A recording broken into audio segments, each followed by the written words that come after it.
जनाब, चाइना से जदीद टेक्नोलॉजी की नई मशीन आ गई है जो बगैर किसी ड्राइवर के खुद ब खुद काम करती है।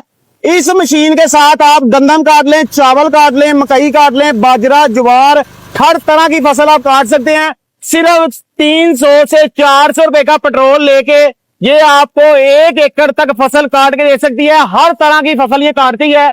अच्छा सर, मुझे बताएं ये किस कंपनी का मॉडल है, किस कंट्री का मॉडल है ये सर? अस्सलाम वालेकुम सुनैन भाई, ये हमारे पास जो से आजकल के 2025 का जदीद तरीन रीपर हार्वेस्टर मॉडल आपको आपकी स्क्रीन के ऊपर नजर आ रहा है, जो कि फुली ऑटोमेटिक है। इसके अंदर दाएं बाएं मोड़ने के लिए क्लच सिस्टम है।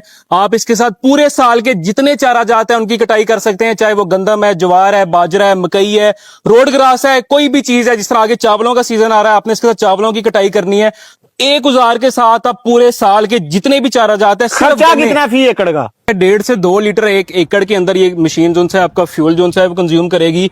उसके बाद आप पूरे साल के जितने चारा जाते हैं इस मशीन के साथ कटाई कर सकते हैं, चाहे वो किसी भी किस्म का चारा हो। जमीन से 1 से 1.5 इंच रख के कटाई करती है और आप पूरे साल इस मशीन को जो है इस्तेमाल कर सकते हैं। आप मेरे दिए गए नंबर्स पर रब्ता कर सकते हैं। इसके मजीद मालूमात के लिए 0301 86 16 056 और 0386 26 170।